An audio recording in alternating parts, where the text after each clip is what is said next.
And we're on. Perfect. Right. As a big thank you to all of the Music EXP subscribers over the last 12 months, I wanted to get two of the brightest minds operating at the intersection of video games and music and jump on a call and basically chat our music and gaming predictions for 2025 with reference to some of our favourite music and gaming collabs from 2024.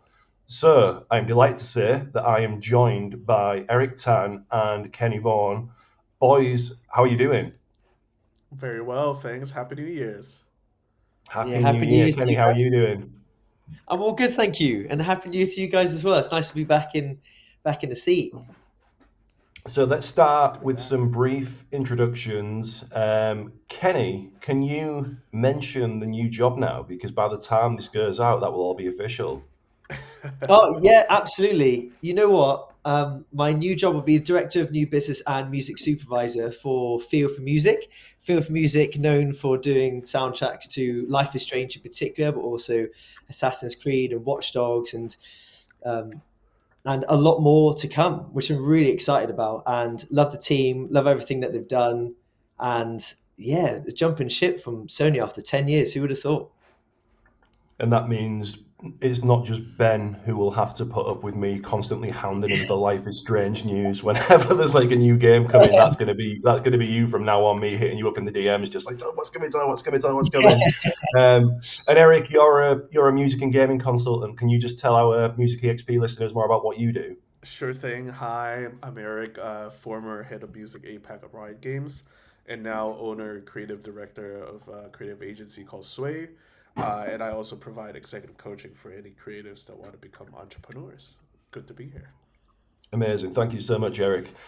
Before we jump into our music and gaming predictions for 2025, I thought it would be useful just to recap some of our favorite collabs from 2024 because it's inevitable that we'll be referencing a lot of stuff that happened last year, but also I think it's a cool opportunity to take a quick look back and see how what we saw in 2024 might shape what happens in 2025.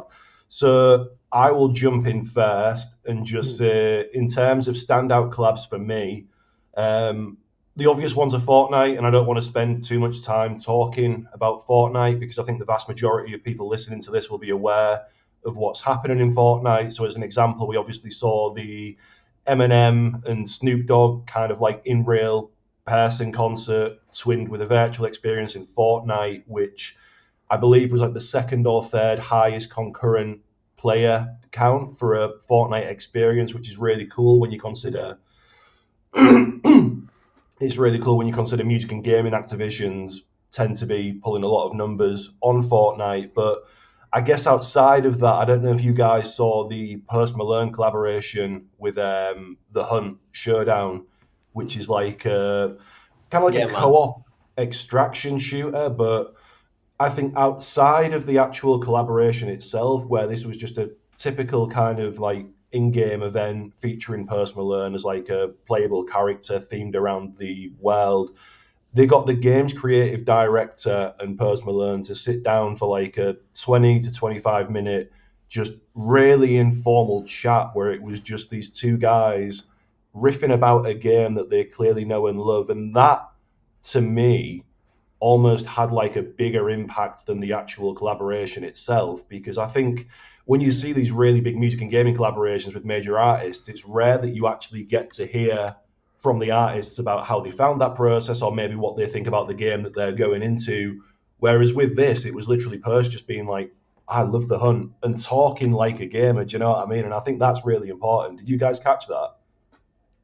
Yes, and I thought it Yeah. was such a realistic conversation. And I know that sounds a bit of a broad stroke comment to make, but authenticity in the music and gaming space, I think, is the number one most valuable thing. If you're able to capture that, people see that and they find parallels with that as well. And I mean, I've played a fair bit of Hunt. I can't say I'm any particularly good at it because there's many more better people than I am, but it does take, you need to understand the maps, you need to understand a lot of positioning. It takes a little bit of time to get used to the game, but there is a huge passionate community and he's in there, and he's one of them, Mm. and he spoke about it, and I totally agree. I'd never thought of it in the way that you spoke about it, which is that it had more cultural impact than the actual Yeah. in-game partnership did. But yeah, I agree. I think it made waves.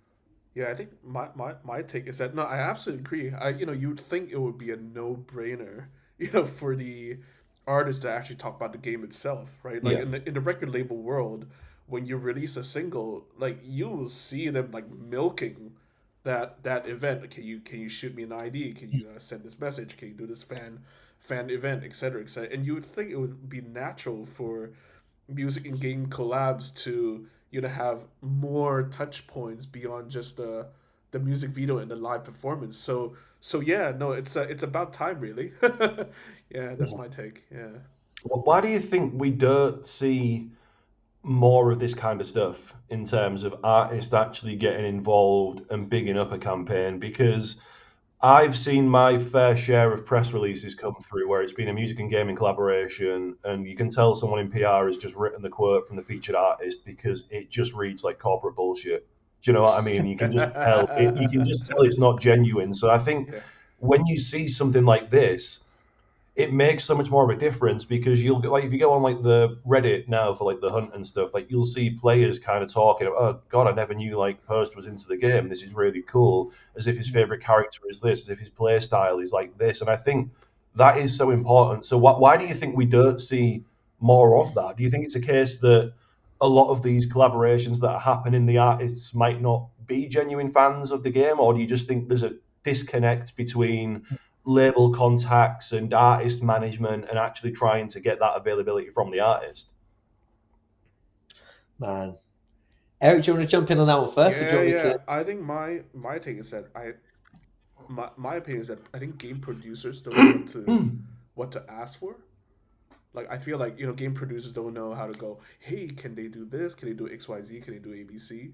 Like I think so. It starts with that, and then but I think equally on the label side, maybe they could also be a bit vocal. Like they could Mm. suggest, they can suggest to the game producer, Yeah, can we do this behind the scenes? Can we do this, like in game item, etc. So I think just both sides just need to kind of hang out more with yeah. together really. Yeah. I love What are your that. thoughts on that, Kenny? Yeah, it mirrors the same, to be fair, because I do think there's a bit of a conversation. How do I put it?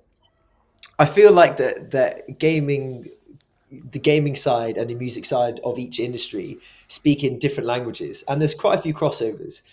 But when one speaks the other language and they're able to speak on level playing terms, all of a sudden it looks a lot more different. And I think, kind of going back to a previous point I made, finding that authenticity is actually really difficult because you need to be able to speak both languages.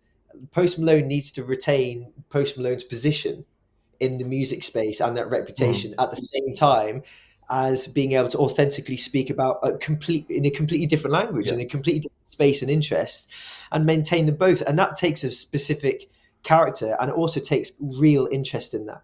I think yeah, from the music side, one thing I understand from working with labels is the fact that the number one priority for music companies is to make money out of the music exploitations that you've got. If you're a record label, you have your master rights. You want to make sure that's exploited in the most optimal way possible that respects the artist and ensure the royalties going through.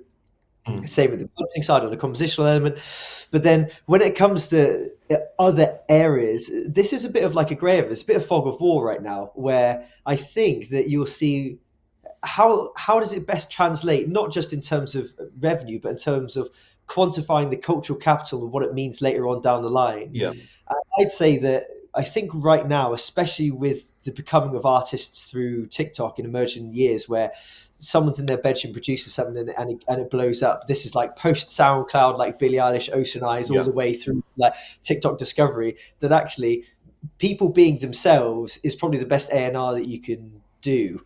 And yeah. if that means you're a fan of a particular game, then having the artist lean towards that game is much more important than having the label make that contact for Mm. you.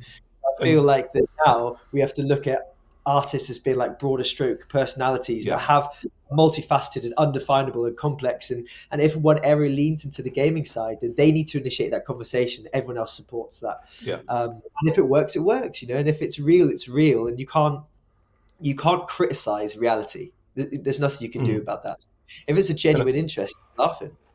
And I'd love to know how many people like me went out and downloaded Hunt because of that video. Because I can tell you for a fact now, if I just got that news via my typical like Google alert and saw Post Malone's doing a thing with the Hunt, I'd be like, okay, this is cool, but I don't really know enough about, like, I know what the Hunt is. Like, I've seen gameplay videos and stuff, and it looks cool, but I don't have any mates who play it. So as a result, I've never had anyone sell it to me. But that initial pre-announcement, where it's just Post riffing with the creative director and him talking about how much he loves the game, I was like, okay, somebody really authentic has sold me this game. Now I want to play it. Like, yeah, I want to check out the Post collab, but this just sounds like a really cool game that I think I would be into. So I think that's really important. Yeah, like and just quickly on that, like I think one of the missed opportunities, like Valorant and Kiss of Life. Like I would love to see Natty or something just go, yeah. Before like doing the song, I decided to do some research and I played the game. I totally suck at it, but I tried, just something like that. It's gonna be, it's just so simple, yet it will be quite delightful for fans of both the game and music, right? I'm surprised because there are a lot of genuine like Riot fans. I mean, like taking it to League. There's a lot of genuine League players. Like I know Imagine Dragons. Like some of them are genuine League players. Like I've never played League because I think selling a MOBA, and I think we've seen that from Arcane going into League of Legends. Like a lot of Arcane like watchers converting into League players, but not sticking around. And I think we'll probably talk about Arcane and League of Legends later, but obviously this is a MOBA. This is like a difficult genre to understand. Like, so I find the idea of getting into League quite intimidating, but similar to the Post thing, if I had people in bands like Imagine Dragons and like other people who are fans of the IP talking about the game and what they love about it and their characters, I'd probably go, okay, these people are like making it less intimidating and they're simplifying the game for me, and that makes it like more interesting. We'll talk about more about this. I just want to breeze through real quickly. So Post Malone was my favorite, I think, music and gaming collab of 2024. Eric, quickly, what was your biggest music and gaming collab from 2024? What was your favorite campaign? Ooh, I think I'm a little bit biased, but I would say Linkin Park and Riot Games would be quite up there. And then followed by, I gotta give a bit of a prize to Zenda Zone Zero and Tiesto, just for kind of starting their first commercial music endeavors. So yeah, those would be my two picks. Yeah, good choices. Kenny? Well, to be fair, you guys have already painted some of the ones I was going to go, but that's fine, man. Join me because they are fantastic. And I think they are going to define the year, that's for sure. I guess the one that stood out to me that hasn't been mentioned is Charlie XCX's partnership with Dress to Impress in Roblox. I thought that was particularly outstanding, even though it wasn't directly music related, it's more culturally related, but I thought that was even more impressive. And I thought they did such a good job of that. They actually put, this is my interpretation of it, as someone that had not have heard of Dress to Impress, despite the numbers that they had before, that it put Dress to Impress on my radar, despite its popularity, because I was from a different segmentation. I'm a completely different audience demographic. And so because of Charlie X's popular culture bridge that it's created, I was now aware of that. So it wouldn't surprise me, and I'd love to see the data on this as well, to see the number of partnership queries that Dress to Impress got pre Charlie XX and post Charlie XX in the music frontline space, especially in Western markets. I'd be really interested to see that.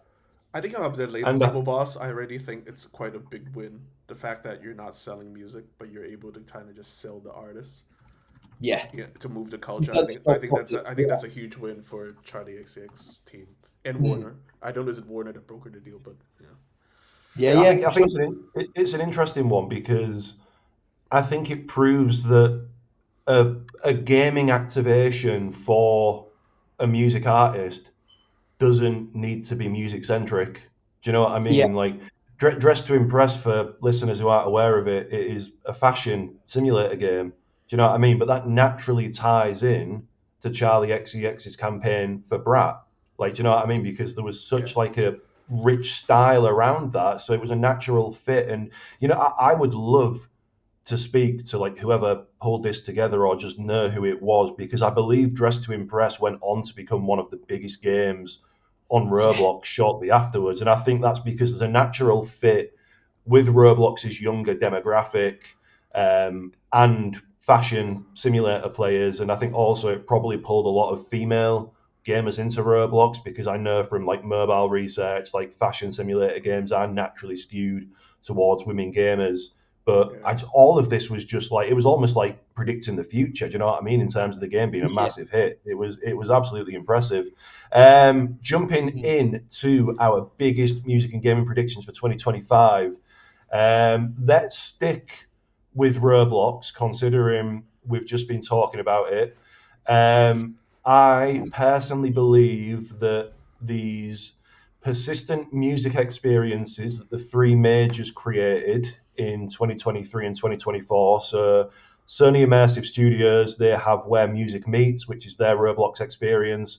Warner Music Group have Harmony Hills, and Universal Music Group have Beat Galaxy. These three experiences were all kind of created just to be a persistent activation for major labels on Roblox. So rather than having these one-off concert experiences, they wanted worlds that players could jump into at any time they want. But looking at the player numbers, I did a quick dive earlier. Sony's Roblox experience has had 234 daily visits in the last 14 days. WMG's has had 2,000 daily visits on average last 14 days, which isn't as bad, but it's still pretty low as far as Roblox is concerned. UMG's Beat Galaxy is getting 190 daily average visits over the last 14 days. Okay. And that has 0 players at the time of writing. Sony's experience has 0 players at the time of writing. Warner's has 6 players at the time of writing. So my prediction for 2025 is we will see labels, and I think the music industry in general, moving away from Roblox experiences where music has been the central focus, and focusing their efforts on Fortnite through UEFN instead. What are our thoughts on that? Ooh. Yeah, I know what you're leaning towards there, and I think that you're definitely. Is it? Hold on, let me articulate this properly. I guess that a lot of the bigger companies would look at like the market share, and they'd say Roblox and Fortnite are two of the biggest contenders that are out there in terms of Yeah. the younger demographic that are in association with the highest streaming demographic, because they're kind of parallel. I think Yeah. the highest streaming demographic is like 16 to 24, and then Roblox is a little bit younger than that. And Fortnite is kind of broader as well. Mhm. The thing is that Fortnite are kind of, I would say, they can have some really massive impact, but are you going to rise to the top, and how much is that going to cost you? And is it worth it if you're able? How does that Yeah. conversion metric work, and are they interested in that? Like, what's the cultural capital? What's the price tag of that? I guess, yeah, it makes sense that it goes in that direction, but yeah, that spooked me a bit. Sorry, I may have a counter view No, to go on, that, Eric. which is, isn't it? Correct me if I'm wrong, but isn't it like now Roblox kind of play counts contributes to the chart rankings, music charts, Ish, right? not actual Right. official music charts. That was a really, really weird thing that got announced, and then there Yeah. was a backstep with Billboard. So I don't know what happened there, but Yeah. Roblox have started releasing their own kind of proprietary charts. Yeah. I took a look at that recently, and the vast majority of music that is in like the top 50 or whatever, it's not music from labels. It's either Oh. like shitty library music Yeah. that you can just kind of work into the game, Yeah. or it's just really weird Is this pre the user created meme DistroKid music. integration, or Yeah, no, this is post DistroKid post distro? integration. So a Oh. lot of, interestingly, a lot of the music that was on DistroKid that made it into the charts, Yeah. it wasn't like good legitimate music. It was kind of like meme music. Do you know what I mean? Like a viral song that's ended up in a Okay. meme, and then because of Roblox's like player base, they've just embraced that, and it's ended up in loads of activations. I think the chart thing is really Okay. interesting, but at the So, moment, so in it's that like, sense, then it does support that maybe the major labels should yeah, consider Fortnite and other platforms. Then they're not seeing yeah, any market share on Yeah, Roblox, right? Yeah. market yeah. share is a big point, isn't it? Yeah, I think the interesting thing about, 'cause I guess what you were alluding to there, Kenny, is does this mean music companies, labels should focus all of their gaming efforts on Fortnite, i.e., Mm. we need to be in games, we should be doing Fortnite? Absolutely not. As you've said, like the levels and barriers to success on Fortnite are the same, if not more competitive than Roblox, because if you're going to build a platform, you need to Mm. understand the players, you need to understand the game mechanics. Like the best games being made for Fortnite and being made for Roblox by creators are being made by the people who are players themselves. Do you know what I mean? And live and breathe those platforms that have normally been playing on them for like years and now have just got into making games themselves. But we do know there was data that came out, I think, in 2024 last year, done by a games analyst called David Taylor, who basically looked into data from like the early days of UEFN. And at the time, this was in April, I believe there were 40 developers for Fortnite, so people building in UEFN, Unreal Engine for Fortnite, who had become millionaires Oh my god, What? because of Epic's payouts. Basically, here we go. 40 UEFN creators became millionaires, earning over 1 million over the past 12 months. 6 of them received over $10 million from Epic Games, and the top earner, Pandavel, made almost 20.4 million. oh So my god. you can like, and this is because the payout metrics right now, Epic Games is trying to do the same thing as Roblox, right? In terms of they Mm. obviously take a revenue share from user made experiences. So the more successful user created experiences are on Fortnite, the more money Epic Games makes. Do you know what I mean? So it wants to incentivize success on the platform in the same way that Roblox does. So you can Yeah. argue that if you do find a hit right now on Fortnite, like if you make a really good game, a really sticky game, and it like really does well and gets visibility from Epic and gets kind of pushed onto like the top game experiences on like the main like user interface thing, you can make like a lot of money. But that is Mm. very hard. But that does give weight to the argument that even if these labels are not having success on the platform right now, and I think a good example of this is again Sony. Like even though they're on there, their games are tapping out at like 150 max concurrent players. Like they did an activation for Doja Cat. They've got a game Mm. called Hot Pink versus Scarlet. I think the most concurrent players that's been on that is like 160 or something, according to Fortnite.gg. So like at the moment, these music experiences aren't doing well. But I think there is an argument that if you are one of the early adopters and do Yeah, manage to nail it, like you will reap the benefits. But that is a big payoff in terms of putting all of this resource and money into doing this doesn't guarantee you're going to exactly. make a hit Yeah. at the end. You know what I mean? Totally, because back in the early days, yeah, if you're one of like the top first 40 that were coming out, then all of that traffic were going towards UGC games so much easier. Yeah, It's like being in early YouTube and like uploading stuff. And because there was less content, it was a lot less competition. But now it's like, how much would it cost to not only acquire someone that understands how to build like an excellent game using some really heavyweight non-gaming related IP and to merge that in a way and to market it to the right people and to make yeah, it relevant to the current market that they're marketing to as well. I'm like, that's pretty costly these days. Don't get me yeah. wrong. I think them moving towards UFN creations makes the most amount of sense. But I think we can all agree the best case scenario is that they all look at all games. Yeah. But we will see. I think something we'll definitely see more of is similar to what started happening in Roblox, where rather than labels making these one off experiences for artists, it got to a point where they were just like, why invest all of this money into building something from scratch when we could just do a live op style integration into a game that's already on Roblox, which has like millions of daily average players? Why don't Yeah. we just do that instead? So I think that's what we'll see more of in Fortnite.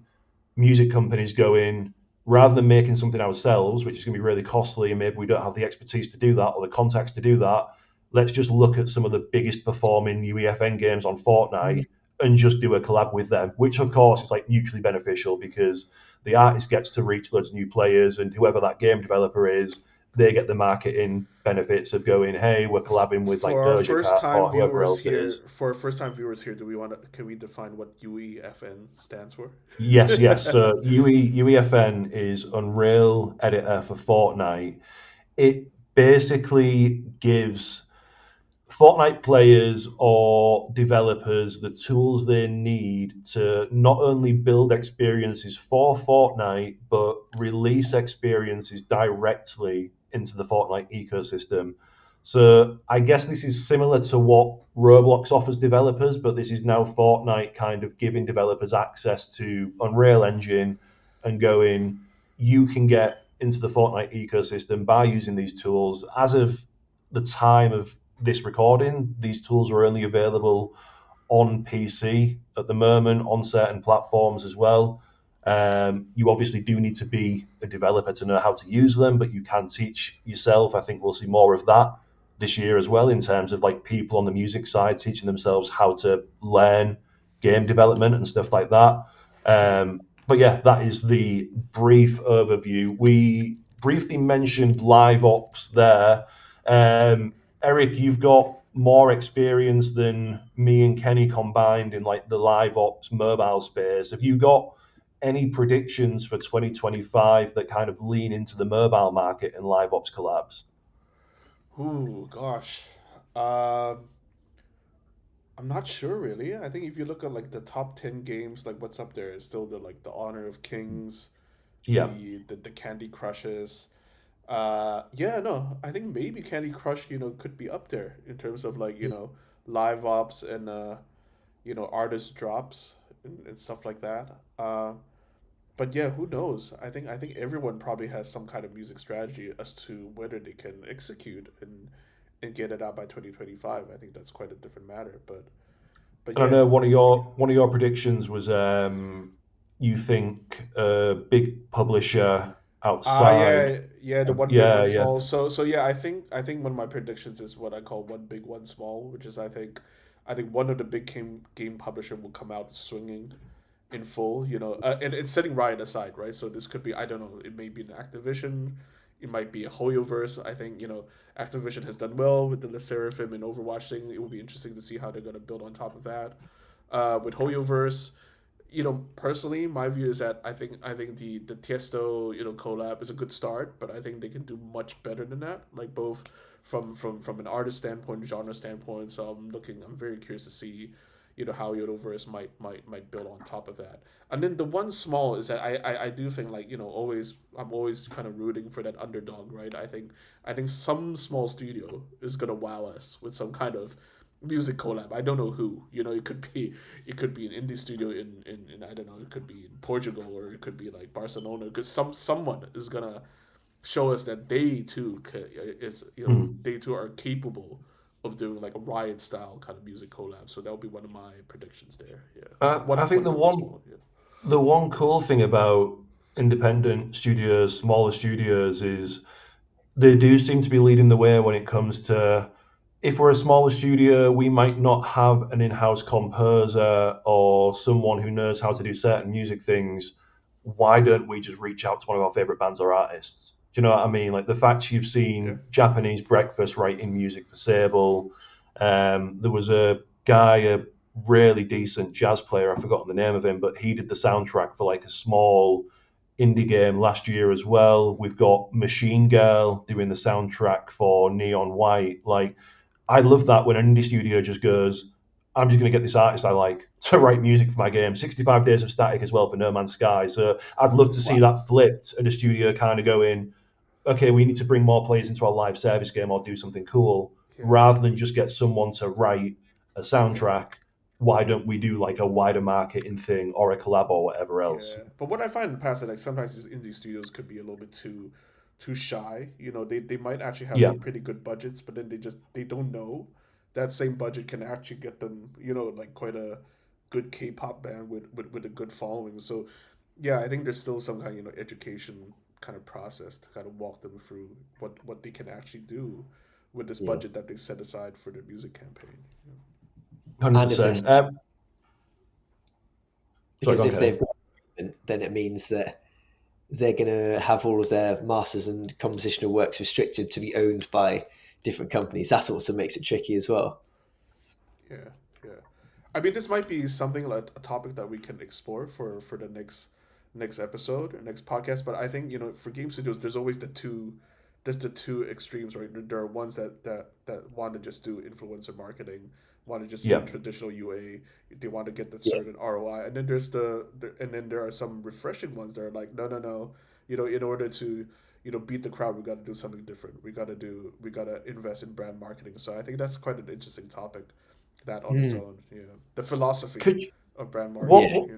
what what are your thoughts on? Because obviously, Eric, you were head of music APAC. Like, how do you think players in Asia Pacific feel about Western music in non-Western IPs? So if we use Zenless Zone Zero from Heryoverse as an example in that Tiesto collaboration, like obviously there's a benefit there in terms of that's going to bring in more players from the West for a game that is not from there. But how do you think the core demographic felt about that activation? And do you think this is something that studios in Asia Pacific are having to like contend with, like knowing that they need to do more Western collaborations to make their IP appealing to players in the West as part of user acquisition, but does that also risk upsetting their core player base? Like, what are the thoughts there? I think the issue is more like I think they need a bit of guidance in terms of how to execute it. I think it's not so much of will they alleviate the gamer base. It's more like they just don't know how. Okay, so let's say this game hypothetically comes from China. They want to make a splash in the Yeah, Western markets. Their first thing that they're gonna think is, oh, does this Western artist have a fan base in China? Do our own people know this person? Which is, yeah, in my view, is irrelevant. Like Yeah. if you want to target the Western market, you should just you know figure out what resonates in the Western markets, and that is why people like us, we do have our value in the value chain, if you like, because we can kind of guide them on, okay, you should work with this artist, that artist, mm, etc., etc. Don't, because otherwise they're just gonna, from my experience, they're just gonna go back to what's been proven, i.e., yeah, a China studio might go, oh, can we work with Grabbits simply because Riot has worked with Grabbits, you know. yeah. They're not that well versed in terms of emerging artists, I guess. Yeah, in the Western markets, that's what I found. Yeah, and I think that I guess that's something I hope we don't see a lot of in 2025 in terms of like the obvious picks. So as an example, like I've lost count of the number of collaborations that like Steve Aoki and like Dead Mouse have done now. Do you know what I mean? They seem to Yeah. Yeah, be like yeah. the we want to do a music and gaming collab. Let's go to those guys. And you know what? That's cool because like they are big gamers, but at the same time, it's like I just feel like a lot of people don't care because they've done so much stuff now. It takes away that wow, I'm this is telling, something really I'm telling you, special. the number of Imagine Dragons requests that I get from like agencies is just Yeah, ridiculous. It's like, and that as well because again, like I think there's probably a lot of studios who look at what Riot do and go, let's just look at the names that they've worked with, and go off that. Different prediction and one that is going to have a lot of traffic if it hits in 2025. Kenny, this came from you, but I'm sure we've all got thoughts on this. yeah. You put if GTA 6 gets launched in 2025, the sheer wave of attention will dip gaming traffic to some of the larger games, albeit temporarily and minor, but enough to draw a headline, especially for revenue purposes. How are we feeling about one GTA 5 actually launching in 2025? But let's say it does. How do we think the music industry is going to respond to that? Let's start with you, Kenny.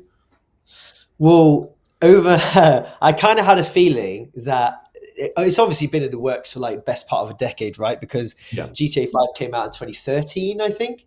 And obviously the revenue is not something to ignore from a financial purpose. And I think that's the reason why there was that headline not too long ago where I think Heaven 17 were upset about their fees not reflecting the forecast revenue for the game Mm, for its inclusion, right? And the thing that I guess is predicted about this game is that it's likely going to be big. It's going to be making waves, and I think that the precedent that it's going to set is going to change the landscape of the way that partnerships look at gaming. Because outside of Fortnite and Roblox, GTA really has a seat at the throne as of when it decides to rear its head. In particular, it has room to be able to make partnerships of the most granular and realistic parallel extents, and by that I mean I started a series on like a mini series within my Substack of like different ideas I had that GTA 6 could use, and what would work, and one of which was, for example, how you can have a random occurring, completely optional house party event where you run downstairs, and maybe this is through a mission and you have to go through a crowd of people to test out probably the Assassin's Creed style kind of moving through crowd mechanics or whatever, but it's going to be a mosh pit and a live band playing there. And I thought that would actually be such a cool thing to come across, not something to just be shoehorned in, but to come across would be a really dynamic, realistic reflection of the crazy aspects of reality if you just say yes to whatever. But then there's another one where you can, I mean, I've got one that I've been thinking about for festival wise, but that's kind of contentious because you don't really want to bring a gun into a festival. But it's like, basically, Like like, the PUBG problem. yeah, exactly. It's not quite, when it's in Fortnite, it's different because this is a little too much of a reality sim. But I do think that if they're able to get the big stuff, like the mission based, like proper old school sync style, bread and butter music inclusions done really well, it's going to hit the chart, no doubt. It's going to hit the worldwide chart. It's going to make moments, and people are going to reflect that through their documentation of like social media and stuff. And it's going to be, I reckon, it's going to be a big deal. But then also the smaller, more nuanced stuff, and some of the things that, I mean, you look at Portal 2's Exile Vilified by the National, the fact that it's in like just an offshoot room, and if you accidentally go down that room, you get to listen to the track in whole. And I think stuff like that will be inside of that game too. Now, if there's already arguments about fees, you can already tell, like, when you've got a film, you can quantify that price pretty easily because you can say it's going to be played in the background, it's going to be played for this long every time someone views it, etc., etc. When you, as a player, have agency, how can you track how long that you've listened to that? So is it more of a public performance? But it can't be because it's digital. But it must be a sync because they're using a track, and how often is it played, and who's going to listen to it? And it's like all of a sudden, because of player agency, you cannot quantify it anymore. And I'm thinking, I wonder if this is going to raise a whole load of questions from rights holders, basically saying that either we want more, or we want different things to be able to log in more friendly ways, more and easier ways for the people that were left off the boat because they didn't think to get in touch with GTA 6 in the 10 years prior to its launch, and only starting to get in touch with them now when it's already made. Probably the last cleanup bits are still being done. Because obviously I think the music side don't recognize that the games can take 10 plus years to be made. And those creative decisions get made sometimes year one. Obviously a lot get made along the way, but I think it's going to make a big wave. I think it's going to change how music usages and the framework of it, and legislation, how digital spaces are seen, what partnerships might come through, how the music industry needs to prep for things like this going forward. And as I said, I think it would be just a small blip, but one that will make waves. I think GTA 6. I think we should just stop talking about it. Anything that's overhyped these days, I'm so scared that's going to be a letdown. I think it has potential, but think that it. But look at Top Gun Maverick. Look at like the new like Elden Ring announcement, the Witcher announcement. I could be wrong, but I'm just so scared of hyping things up. Crazy. Yeah, absolutely. This 2025 is just going to be mad. You can tell. It's just going to be mad. I think GTA. I feel for the guys at Rockstar who are inevitably going to get flooded with partnership requests after the game launches, and everything I've learned about Rockstar and everything I've seen about Rockstar is they basically don't do partnerships. Do you know what I mean? Like if Rockstar wanted to, they don't need to, but if they wanted to, they could open up the doors for like live service collaborations, in-game advertising, marketing partnerships and stuff like that. But I think because the world of GTA has always been it's always been about taking swipes at massive corporations in like capitalism and consumerism. Do Oh you know what I yeah, mean? Like yeah, yeah, if you yeah. listen to like the in-game radio advertisements and stuff like that, it's all very tongue in cheek. So I Mm. think the guys realize like if we suddenly start milking this, like we've just kind of become what we set out to mock in the first place. So I feel for the guys who are going to get like this deluge of just like music partnership emails going, can we do this and we can do that? And it's like, if Rockstar wants something, they will come to you guys. Like that will Yeah. be it. I have heard on the grapevine that they have synced more than 1,000 songs for this, Wow. What? which, yeah, Wow. which is like absolutely wild. And I think outside of the syncs and the radio stations, Kenny, I love what you said in terms of maybe there being various pockets of music culture within the like map. Like maybe you can go to like a rock club or a metal club and then like a techno club or whatever else. I think was it GTA 5 that had like the live stand-up comedy where they basically recorded loads of like stand-up sets from comedians to put in comedy Oh my clubs. I think god, that I've not heard of that, but I'm going to check that out yeah, now. That's yeah. So it'd be cool if they did that with music. I know Skate, I think EA are planning something similar for Skate from what they've put out in PR materials, basically saying various areas of the map will have like different music focuses. So there will be like a hip hop area and a love metal that. area. And I think what they're doing with that, and this is again just like me interpreting what they've read, is the more that players engage with certain genres of music within the game, that will shape what they hear later on in the game. Do you know what I mean? So they can tell from user data, this player's listening to a lot of that, but they don't seem to be listening to a lot of this. Why don't we give them more of that? So, I mean, this is all, we literally have no idea what's coming with GTA because they are so closed door when it comes to this stuff. But I think it's just going to open that conversation of the games industry is bigger than music and film combined. Here's why you need to be into music and gaming and stuff like that. And I think that is just Yes. going to trigger probably some cool stuff, but also like a lot of just rushed. Let's do something in Fortnite. Let's do something in Roblox again, rather than really thinking about logical steps and stuff like that. Have you got any quick thoughts on GTA before we move on, Eric? No, no. Good move on. There we go. Cool.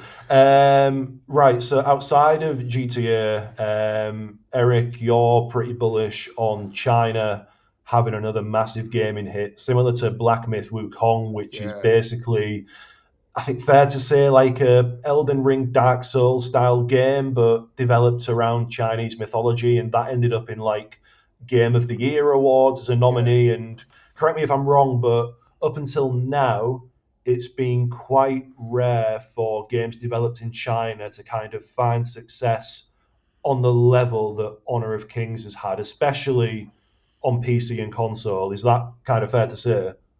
Yeah, no, no, I agree. I agree. And to add to that, like, yeah, I think, to me, like, China is just like growing in such an exponential pace right now. And to me it's quite funny how they're so quiet on the PR front. On the West it's always like let's tease this product a year beforehand. Whereas China is like, oh, here you go. Here's our EV competitor to Tesla. And here's our robotic dog. So this is just a personal take. Like I feel like it's just around the corner. I think 2025 we're gonna see like a Chinese Elden Ring that like features, I don't know, like a Guns N' Roses reunion or something like that. Yeah. Yeah, because they always just like they're so sneaky. Something's Hmm. just around the corner. I think. I completely agree, and I think on your point in terms of a company, kind of a big company doing similar things to what Riot has achieved with music activations, I just think that will be MiHoYo, who develop Honkai Star Rail, Genshin Impact, Honkai Impact Third.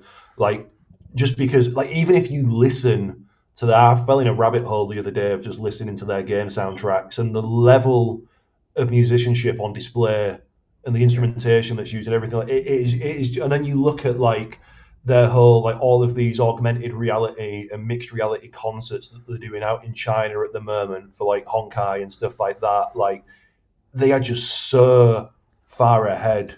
And I think you're right. Like they can just drop something all of a sudden, and it Yeah, will just be yeah, absolutely huge. You know what I mean? Like yeah. They're just gonna shock us, like like when we least expect it. Yeah, yeah. So it's it's wild. exciting in that sense. Yeah. Any other big predictions for 2025 that we've not mentioned yet? I think I've got a quick one that I'd want to chat about. Yeah. Go ahead. I think in terms of like new styles of music popping up, Mm. I know, Eric, I think we're going to dive into this. To be fair, we can dive into this a little bit later on because you said, what would you like to see more or less of in 2025? You think K-pop is kind of on the out. Will we see more J-pop and more J-rock? I think we'll see more Vocaloid music, like similar to like Mm. Hatsune Miku and stuff like that. Like I don't know if you guys have Mm. checked out the collaboration with the Pokemon company. They did something called Project Voltage, which was basically getting Vocaloid artists, including Hatsune Miku, to remix loads of prominent themes from the Pokemon anime and Game Boy games. And the view counts for these videos are like 5 to 20 mil on Oh, YouTube. And the nice. music is just like I feel like Western music companies haven't cracked that gamified, very futuristic sound yet A that gaming company needs resonates to with a lot have of a gaming company should have its sights on. You know what? I want to be that next APT, that yeah, Rose Bruno Mars. I want to go for yeah, that. Go for that throne. Like 100%. So what do you think outside of Vocaloid music, Eric? Do you think we're going to see more J-pop, J-rock, or do you think we're going to see some surprise I genres think I popping up? think yeah, I think again that's that's just a hunch. I feel like Mm, we might be now coming out of that kind of K-pop wave that Riot so brilliantly kind of planted the seed like way back in 2017, 2018 with KDA. So and music works in cycles, right? Maybe this is the EDM era, and now we're kind of going to like the hyper pop era or whatever.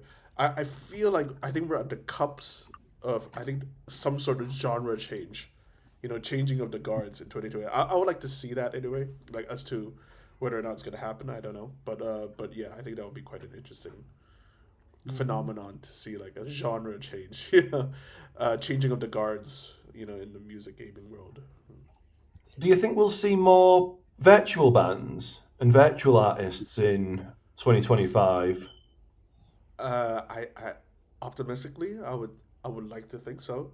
Uh, and I think you have another point there where I think maybe like the virtual artist stuff might came out and like now that I'm no longer at Riot, I don't know what they've got planned in terms of their music Mm, universe. But I think on the flip side, I think this is like the perfect time for like the Hololens and the V Shoujos and the DG Sanjis to really come out. If they really wanna like compete with the likes of Riot, I think this is the perfect time to do so now, because yeah, because it's been a little bit quiet, right, on this front. yeah, 100%. I mean, as a quick kind of recap, we've got KDA from Riot Games, who I think arguably one of the biggest like virtual groups, at least within the gaming space. What was the other virtual band that they announced? Was it last year or the year So before? Heartsteel. It's Heartsteel, yeah. Heartsteel, yeah. Who have been quite quiet, haven't they? Yeah. And then previously there's like True Damage, there's Pentakill. And they've been quiet as well. Yeah, I feel like they're overdue for some kind of release in the Yeah, music universe. So we shall see. Maybe that's what they're working on. Right? I think it'd be cool to see those artists come back because when KDA didn't they actually go on hiatus for quite a while and then That's come right. back with a big banger and everyone got excited again. So I guess in new terms of genres, so Pentakill are basically Riot's virtual metal band. Metal band. I feel like Yeah. metal is like quite in right now. We seem to be seeing like more metal collaborations in the gaming space, so Yeah. that could be I a think. timely one to Yeah, bring back. I think that would. Oh, I think the league fans will be. Yeah, will go crazy over like a Pentakill reunion, but we don't know. We don't know what's got planned Mm. up their sleeves. Yeah. And then it'll be interesting to see. I mean, all of these other big live service games as well, Garena Free Fire, PUBG Mobile.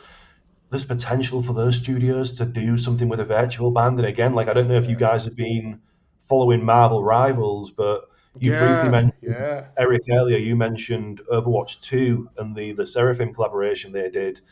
I'm wondering if Activision are looking at Overwatch 2 now and kind of going, it's make or break for this game now, because Marvel Rivals has, like, I think it's fair to say, has absolutely smashed Overwatch 2 out the park. Mm, They need to put some money into user acquisition. They need to put some money into doing something cool to try and win back some of the players. Do they yeah. just kind of go, you know what, the last Seraphim collaboration was like the coolest thing, the biggest thing that we did in terms of bringing new players in and like with the community? Like, do we just go all out and do a virtual band with our own characters from the game, similar to League? Like, there's so much potential there. It just depends on, I guess, whether studios see the payoff of doing something like this. Yeah. And the ability to execute, I guess. Like Yeah. I think not everyone has like I think kudos to Riot Games team where they have like a team of 13 plus that's Mm. devoted to this. I'm not sure whether does Activision have the same 13 plus No. team for them to do like something once a quarter, or No. let alone twice a year, Mm. So yeah, but yeah, they have like they need to double down for sure. Yeah. Speaking of, where do we see the biggest untapped opportunities in video games for the music industry looking to the year ahead? I guess on everything that we've just spoken about, I know we've just spoken about it, so if we want to move on to a different thing, but Eric, you put for a mobile game music collab to make as Yeah. big as a Splash as a Riot type of music release. Can you just tell us more about that? Yeah, I think what I meant there is, if anything, I feel like okay, again, just like looking at the top 10, I would say like the Supercells and the Kings has got that culture. If anything, if they want to break music, I would put my money on like Supercell Yeah. and Candy Crush. Mm. And Yeah. if they want, they could even make it even a bigger splash, given how much they spend on UA in a daily basis. They've got the makings. They can do something that's like much bigger fandom than Riot. So yeah, I'm waiting. Yeah, and I'm waiting for I think Supercell and Candy Crush to strike. And I think to put the mobile market into perspective for people who are listening to this and might not really be focused on mobile games, there's two games that spring to mind in terms of being the Fortnite equivalents of the mobile world, and they are Krafton's PUBG Mobile, just because that's a open Yeah, world battle royale game, very similar to Fortnite in terms of game mechanics, and there is Garena's Free Fire or Free Fire Max, and again a battle royale game, very similar to Fortnite. Both of these games have had music collaborations. Free Fire, notably with Justin Bieber, PUBG Mobile with Blackpink and a load of others.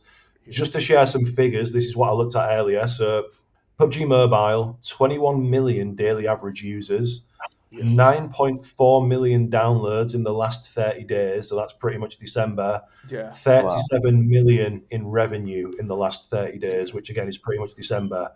Free Fire, 80.6 million So daily that's the average problem I have, users. right? Like Yeah. music collab to them should be just like a drop in the bucket. Why are they so Yeah, stingy when it comes to yeah, their marketing?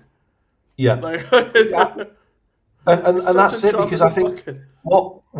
I don't know if this is something, again, you might know more than me on this, Eric, but Yeah, I know Crafton as an example, they do a lot of regionalized music activations, because I've got like Google Alerts set up for everything. We used to have a client at the place where I worked as a copywriter who were like a company that specialized in IP collabs for games. So we just set Google News Alerts up to track game collaborations, and a lot of the stuff that was coming in for PUBG Mobile was region specific in terms of, I know PUBG Mobile's massive in India, so there was a lot of partnerships with like Indian brands and like musicians and stuff like that, and like Bollywood artists, but a lot of that didn't actually get translated into English. Do you know what I mean? So it flew under the radar. So I wonder if, when you've got these massive teams and massive studios with like satellite studios and offices all over the world, I wonder if they're almost working separately, and maybe you have like a team in India who are like, you know what, we're on it in terms of the music stuff. We need to be doing more of this, or Latin America, yeah, because I think there yeah. was a Carol I think G it is partnership. it. Yeah, it is a function of the producer,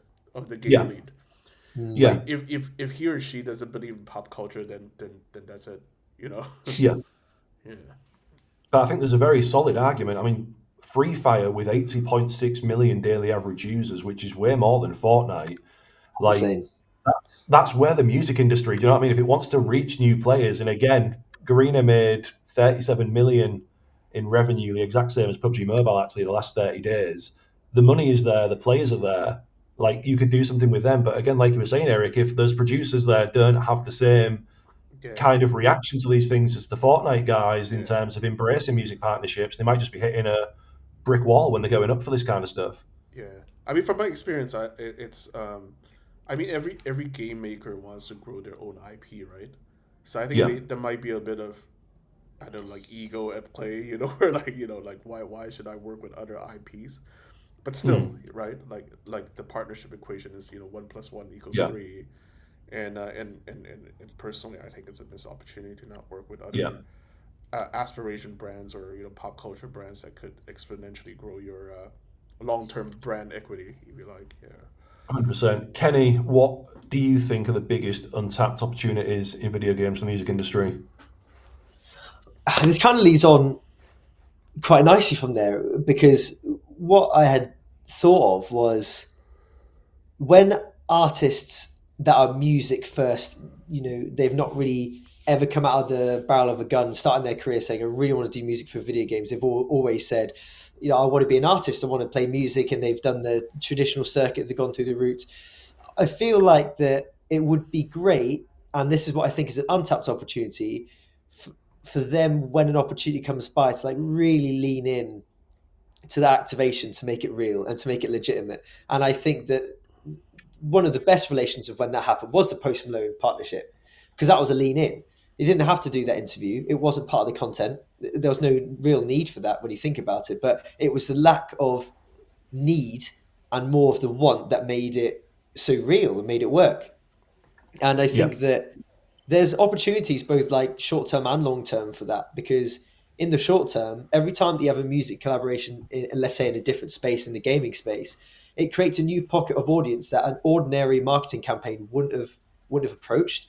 You would assume that was the case, because you can't just look at the basics of being like 16 to 25 demographic ad spend goes in this direction, because that's a lot of people. Like, how you need to narrow that down. It's not just by location, but it's also by interest and hobbies. And but then also in the long term, I think that adds value to the catalog and the story of the artist. And I think that sometimes, right now, there's a big argument going on about.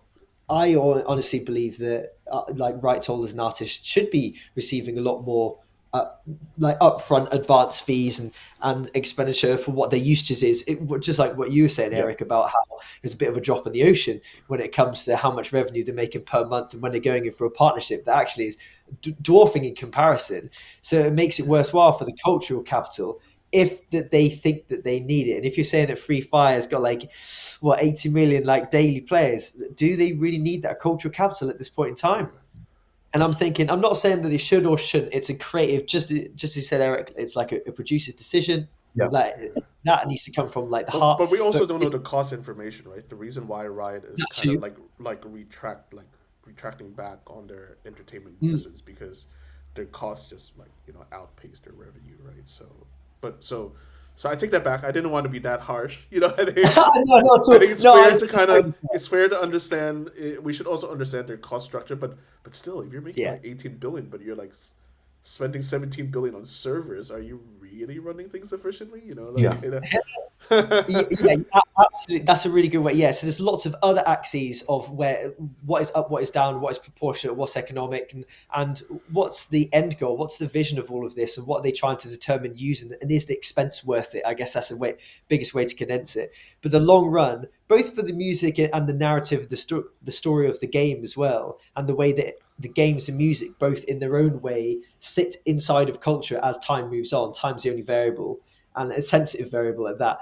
But I think it's really important because it adds value to the music, because people remember it for those little catalytic moments. But at the same time, the music audience can use that to increase their own value. I hate using that word, but you know what I mean. Creating their own value by basically saying, "Hey, look, we are touching an audience that you wouldn't have touched otherwise." And I think that music has a bit of a golden key when it comes to gaming, because it's I wrote about this like at length in one of my ones, talking about how when Drake and Travis Scott did that first live stream with Ninja for Fortnite, and I Yeah. think that it was like one of the biggest moments in gaming entering popular culture history in Western markets in particular. And I think that they have the option. Music still holds the key. And I really want to see more artists being like, let's lean into this, regardless Yeah. of defeat now, in a way of saying, this is how valuable we are, proving how much of an impact it makes in culture, and then picking up that conversation once again further down the line to basically to stop this stalemate that's going on. I think that Yeah. proof has to be made in this way. And I think that it's so easy to prove that music adds tremendous amounts of value. We've seen it before. Let's prove it again. Do you know what I mean? Like, let's do it one more time. One where And we're I all think part of the conversation. I think gamers still get a massive kick from knowing the artists and bands that they love and cherish, like they're into the same games that they are. I don't know if you saw Kanye's tweet the other day where he basically just posted a picture of The Last of Us 2, just a screenshot, and was basically just No saying, way. This is the best game that I've ever played. Still referring to levels as like boards, which is like a very, very old school thing to kind of do. So you could, you know what I mean? Like, but Wow. everyone was losing the shit over that because they're like, oh god, as if Kanye is playing The Last of Us 2. That's sick. And I think there is something to be said that, and again, like Eric, you'll know this from like your work and like IP collabs and stuff like that. If you look at like if we just treat music as much as we don't want to, if we treat music as a commodity that is there to like generate revenue, like from a like IP live ops collaboration perspective, like if we look at that as a sector compared to like fashion or TV and film or whatever else, I still think music resonates most with the players in terms of like being able to hype the player base and get people talking. Do you know what I mean? Like if you see like one of the biggest fashion brands in the world or one of the biggest automotive brands in the world do like a collab with Fortnite or whatever else, there's going to be a lot of players who are like, this is cool, but they're not going to be as vocal on social media as they are about one of the biggest artists in the world Yeah. doing something in the game. Do you know It's what I that mean? And I fandom think, and it puts you in a Yeah. certain yeah, state, right? Compared to yeah, say UA an ad that's like one dimensional. Right? yeah. I think audio, there's something about there's that fandom, there's that omnipresence, right? Yeah. Yeah, 100%. Right, so to wrap this up, guys, what Yeah. would you like to see more of or less of in 2025 from a music perspective? Sorry, from a music and gaming perspective, or music companies exploring video games. Eric, should we start with you? I would like to see more like case studies. Like basically, hey, this music collab, yeah, we over Yeah, index our retention compared to our like, normal campaigns. This campaign did the last campaign did 20%, the music campaign did 30%. Not only that, but we're able to over index on our monetization by XYZ. I would like to see more of that. Like for example, Charlie XCX. If someone can tie that into like the Brad campaign and just kind yeah. of publish that. Like I don't know, is someone like keeping that information secret? Like I, that would be like pretty I'll find it. asshole-ish well, of them, but I would like to see more of that being Well, published. you guys tell me because you both come from like you've worked at music companies, so you tell me like because I think we all know for a fact game companies have this data, right? Do you know what I mean? Like the UA guys, the product managers will know the Yeah, impact of a music collab on players' revenue and stuff like that. yeah, But is the music industry doing the same? Because the only thing that I see at the moment, because I follow a load of analysts from like Sensor Tower and Yuzu and App Magic and stuff like that. Like they will do very in-depth case studies and reports on like let's say Supercell's IP collaborations and like how they're utilizing IP to bring in new players. You know what I mean? And people will chart that kind of stuff. But you're right. Like from a music and gaming perspective, there is not anything yeah, yeah, online other than the work that we do yeah, ourselves diving into this stuff. Yeah. Like no one's really putting this out. And is that yeah. just because music companies don't want to share stuff? Like is this proprietary data as far as they're concerned and they don't want to put that out? Like why do you think this is? From my, I don't know, like I don't know Gary's perspective, but from my perspective, no, I don't think anyone's holding. I don't think anyone's keeping any information. But it's just the both sides to work on commissioning that research. Like I don't think there's that Mm. conversation. Like I totally agree. I think from what I've seen most of the time, well, I mean, you've mentioned some of the attempts that have been made in recent years, Matt, with what the majors have decided to lean into, and the I guess the visual returns or the impression returns that you've kind Yeah. of got back from that. And I think that also that music companies got to do music company things first. And right now, it's been a bit of a lot of companies have had a lot of different, like you see in the news, Universal Award have making a lot of layoffs and stuff. There's a lot of restructuring and a lot of labels emerging inside of different territories and stuff. And there's a lot of, there seems to be all of 24, and this obviously happened for the gaming world as well, with enormous amounts of layoffs. I think post lockdown, a lot of these IP entertainment companies are having a consolidation of what their priorities are for the future. I think music seems to be leaning more towards let's do the bread and butter for now. Let's focus on music for now. But then I think that what's going to shake them out of that mantra is going to be the bigger opportunities come by. And that's why I think that GTA 5 is like the conversation starter that will kickstart the bridge building to be like, yeah, this is something we've really got to lean into now. It's way too late, Because but it's about it's not unique to music, right? Like even we don't see I would love to know how did the Godzilla versus Kong Supercell campaign did compared to yeah, like their Dragon Force campaign, or how did the Mm. Monopoly Go Will Ferrell yeah. or whatever, like Chris Hemsworth campaign, how did it, although there's none of it's published, you know. Yeah, and it's all very isolated with different groups that are just basically two entities have had a conversation and they've seen whatever that you want to get out of that particular expenditure or metric, and then they've left it to Yeah. continue on. And actually, Yeah. what from a consumer perspective, we see this layout as the storyline of culture, as what we used to see back in the NME magazines, what we used to see like back in sort of the TV culture that was designing this culture for us. But now this is how it's done. It's done in like the Yeah. partnerships of entertainment moving and talking with each other. So I think that almost researchers like us are the ones that are detailing Yeah. it for now. That's And scary. Yeah. I guess on the in-depth reporting and stuff like that and case studies, I know Kenny, one thing you definitely want to see less of in 2025 from music companies exploring video games, and I definitely agree with this, is useless ranking metrics. Like we have a thing in like, so I come from an ex-PR background, and there's like a very old metric that PR professionals used to use and some of them still do use, which is reach, where Mm, reach is basically from a PR perspective, that is the total amount of people hypothetically a publication can reach. Do you know what I mean? So yeah, like IGN might reach potentially like 16 million people, but if you get a feature spot in IGN, that doesn't mm, mean you're going to reach all of those people. But what can happen in PR reports, like if you have like 9 or 10 spots in IGN and a couple of other big things like BBC, that can then reach into the reach of this campaign was 5 billion. And it's like, oh, what, more than half of the world's total global population was it? Like, do you know what I yeah, mean? And I yeah, think we're seeing the 100%. same, we're seeing the same thing in terms of useless metrics, I think, with like Roblox and Fortnite and stuff like Mm, that, where we're just getting impressions. Or I think one of my biggest bugbears with Roblox is daily visits, which doesn't yeah, really tell us anything because a visit is Mm. not the same as a download. A visit, if you have Roblox installed, is somebody clicking on the game and they could have that game open for 2 seconds and then quit out of it. That is a yeah, visit. That's completely different to making a concerted effort to go onto an app store, download a game, Yeah. wait for the game to finish downloading, and then play it.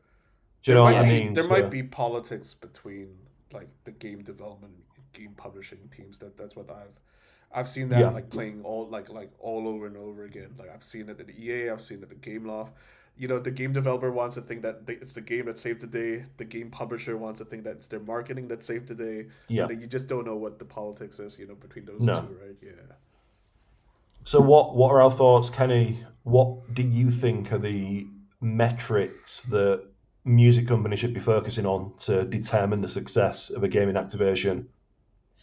uh, to I guess to fast track what could be a much longer conversation. Um, I think that the origins of where the term impressions came from or reach was how the platform was selling in an advertising linguistic to someone that was willing to buy that spot, for example. Yeah, So it'll yeah, grant you this 100%. many. And then in order to justify that spend, they're passing that buck on and they're saying, hey, we've got this many impressions. And it ends up being something that is perceived as valuable all the way down the end of the chain. But I think that from my understanding of business, that in order to make an action, whether that costs money or it doesn't cost money or whatever, you still uses time, some sort of resource. Every time you do an action, you want to have a reaction out of that. And if that reaction is what you need to define as what your conversion is. So I think that it depends on, so the answer is it depends. It depends on what you're doing this for. If you're saying, I want to make this this in-game inclusion that has the artists involved and it's getting involved with this A, B, and C, but I want to also include that there's like a link to the album or like a future ticket show, and then I'm going to judge on conversions because that's the reason why I'm doing this, and that's the most important metric, which is, has this business venture been successful to me? And I think every time I would hear something like that in conversation, I think, okay, there's a purposeful action here, which because of the purposeful action in what they're trying to resolve, it looks clear, it comes across as clear, it comes across as authentic. It's something that people can actually enjoy rather than being like, I'm paid for advertising space. I'm not a big believer in the whole idea of using music as like a billboard. It's not how it should be done. It's like, I think it really depends. And I think your conversion is the best metric to use. 100% agreed. What would I like to see more of, less of? Something I'd like to see more of is, I think just in general, music companies thinking outside of the box when it comes to gaming activations. Not everything needs to be a Roblox or a Fortnite activation. Just because these two platforms have millions and millions of users doesn't mean doing something on either of those platforms means you're going to reach those people. Do you know what I mean? It's the same. However, I think Roblox is at like 80 million daily active users now.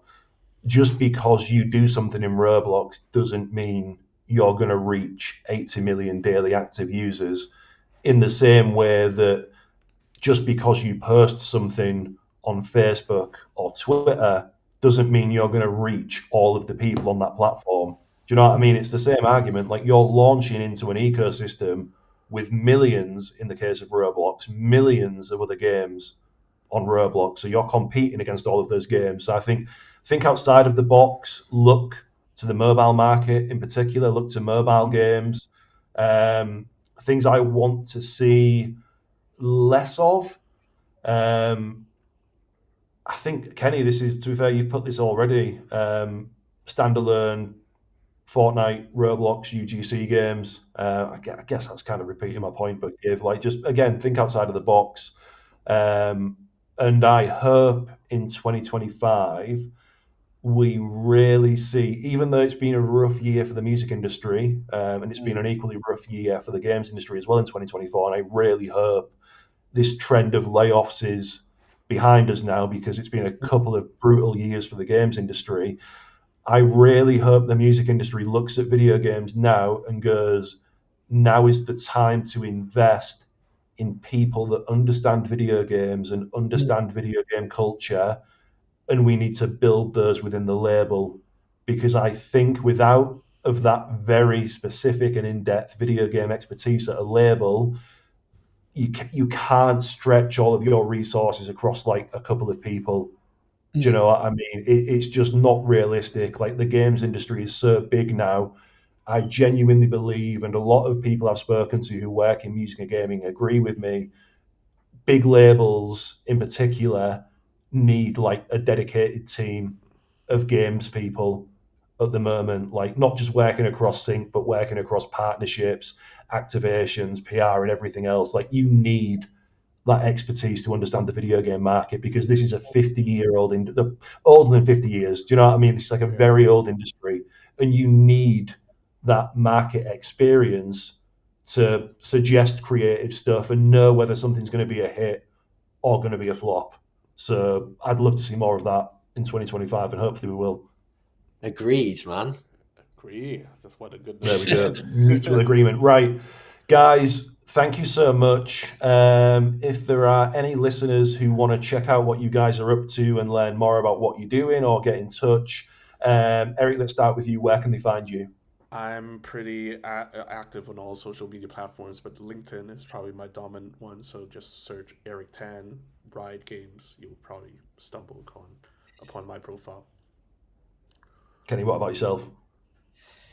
I'm now haunting LinkedIn as well quite a bit. So I will be. You can search for Kenny Vaughan. You can find me there. Also on Instagram as well. Be working at Feel for Music shortly, so you can catch me just in any of the emails on that site as well, which would be exciting.